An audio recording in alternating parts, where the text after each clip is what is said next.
ಇಂದು ಭಾಗ್ಯನಗರದಲ್ಲಿ ಐತಿಹಾಸಿಕವಾಗಿರುವಂತಹ ಮಹಿಳಾ ಸಾಹಿತ್ಯ ಸಮ್ಮೇಳನ ಜರುಗ್ತಾ ಇದೆ. ಇದು ಬಹಳ ಭಾಗ್ಯ ನಗರದ ಜನತೆಗೆ ಸಂತೋಷದ ವಿಷಯ. ಈ ಒಂದು ಮಹಿಳಾ ಸಾಹಿತ್ಯ ಸಮ್ಮೇಳನ ಕಾರ್ಯಕ್ರಮ ಇಲ್ಲಿಯವರೆಗೆ ಚನ್ನಬಸವಾಶ್ರಮದಿಂದ ಭವ್ಯವಾದಂತಹ ಮೆರವಣಿಗೆ ಸಾಗಿತು. ಈ ಮೆರವಣಿಗೆಯಲ್ಲಿ ಸರ್ವಾಧ್ಯಕ್ಷರಾಗಿರುವಂತಹ ಶ್ರೀಮತಿ ಮಲ್ಲಮ್ಮ ಆರ್ ಪಾಟೀಲ್ ಅವರ ಭವ್ಯ ಮೆರವಣಿಗೆ ನಾವೆಲ್ಲ ಕಳೆದುಕೊಂಡಿದ್ದೇವೆ. ಇದೀಗ ವೇದಿಕೆ ಕಾರ್ಯಕ್ರಮ ಪ್ರಾರಂಭವಾಗ್ತಾ ಇದೆ. ಮೊದಲಿಗೆ ಉದ್ಘಾಟನಾ ಸಮಾರಂಭ. ಈ ಉದ್ಘಾಟನಾ ಸಮಾರಂಭದ ಭವ್ಯ ಸಾನ್ನಿಧ್ಯವನ್ನು ವಹಿಸುತ್ತಿರುವಂತಹ ಅನುಭವ ಮಂಟಪ ಬಸವ ಕಲ್ಯಾಣ ಅಧ್ಯಕ್ಷರಾಗಿರುವಂತಹ ಪರಮ ಪೂಜ್ಯರಾಗಿರುವಂತಹ ಶ್ರೀ ನಾಡೋಜ ಡಾಕ್ಟರ್ ಬಸವಲಿಂಗ ಪಟ್ಟದೇವರವರು ಇನ್ನು ಕೆಲವೇ ಕ್ಷಣಗಳಲ್ಲಿ ವೇದಿಕೆಗೆ ಆಗಮಿಸಲಿದ್ದಾರೆ. ಅವರ ಪಾದಕ್ಕೆ ನಾನು ಶರಣರವರಿಗೆ ಸ್ವಾಗತವನ್ನು ಕೊಡ್ತಾ ಇದ್ದೇನೆ. ಅದರ ಜೊತೆಗೆ ಈ ಉದ್ಘಾಟನಾ ಸಮಾರಂಭದ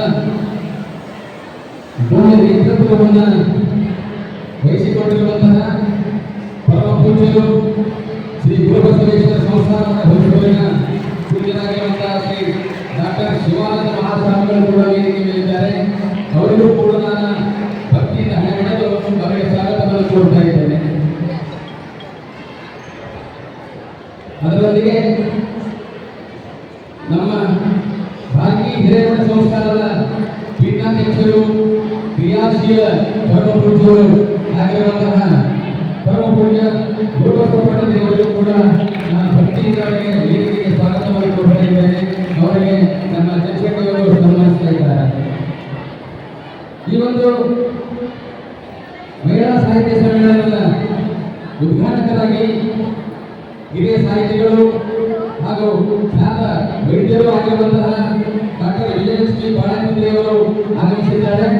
ಅವರಿಗೂ ಕೂಡ ಈ ವೇದಿಕೆಗೆ ನಾನು ನಮ್ಮ ಕನ್ನಡ ಸಾಹಿತ್ಯ ಪರಿಷತ್ತಿನ ಜಿಲ್ಲಾ ಘಟಕದ ವತಿಯಿಂದ ತಾಲೂಕು ಘಟಕದ ವತಿಯಿಂದ ನಿಮ್ಮೆಲ್ಲರ ಸಲುವಾಗಿ ಅವರಿಗೆ ನಾನು ಹಾರ್ದಿಕವಾದಂತಹ ಸ್ವಾಗತವನ್ನು ಕೋರ್ತಾ ಇದ್ದೇನೆ. ಅದೇ ರೀತಿಯಾಗಿ ನಮ್ಮ ನಿಮ್ಮೆಲ್ಲರ ನೆಚ್ಚಿನ ನಾಯಕರು ಭಾಗ್ಯನಗರ ಅಷ್ಟೇ ಅಲ್ಲ, ಬೀದರ್ ಜಿಲ್ಲೆ ಅಷ್ಟೇ ಅಲ್ಲ, ಉತ್ತರ ಕರ್ನಾಟಕದ ಪ್ರಗತಿಪರ ಚಿಂತಕರು ಆಗಿರುವಂತಹ ಬೀದರ್ ಜಿಲ್ಲೆಯ ಉಸ್ತುವಾರಿ ಮಂತ್ರಿಗಳು ಹಾಗೂ ಗ್ರಾಮೀಣಾಭಿವೃದ್ಧಿ ಮತ್ತು ಪಂಚಾಯತ್ ರಾಜ್ ಇಲಾಖೆ ಸಚಿವರಾಗಿರ್ತಕ್ಕಂಥ ಸನ್ಮಾನ್ಯ ಈಶ್ವರ ಖಂಡ್ರೆಜಿಯವರು ಈ ಒಂದು ಕಾರ್ಯಕ್ರಮದ ಅಧ್ಯಕ್ಷತೆಯನ್ನು ವಹಿಸಲಿಕ್ಕೆ ಆಗಮಿಸುತ್ತಿದ್ದಾರೆ. ಅವರಿಗೂ ಕೂಡ ನಾನು ನಿಮ್ಮೆಲ್ಲರ ಪರವಾಗಿ ಹೃದಯ ತುಂಬಿ ಅವರಿಗೆ ನಾನು ಸ್ವಾಗತವನ್ನು ಕೋರ್ತಾ ಇದ್ದೇನೆ. ಜೊತೆಗೆ ಪುರುಷರ ಹಿಂದೆ ಯಶಸ್ವಿ ಪುರುಷರ ಹಿಂದೆ ಮಹಿಳೆಯ ಪಾತ್ರ ಇರುತ್ತದೆ ಅನ್ನೋದಕ್ಕೆ ಜ್ವಲಂತ ಉದಾಹರಣೆ ನಮ್ಮ ಗೀತಾಕ್ಕವರು. ಗೀತಾಕ್ಕವರ ಪರಿಶ್ರಮದಿಂದ ನಮ್ಮ ಈಶ್ವರ ಖಂಡ್ರೆಯವರು ಇಷ್ಟು ಉನ್ನತ ಸ್ಥಾನಕ್ಕೆ ಏರಿದ್ದಾರೆ. ಅಂತಹ ಗೀತಾ ಖಂಡ್ರೆಜಿಯವರು ನಮ್ಮ ಸ್ವಾಗತ ಸಮಿತಿಯ ಅಧ್ಯಕ್ಷರಾಗಿದ್ದಾರೆ. ಸ್ವಾಗತ ಸಮಿತಿಯ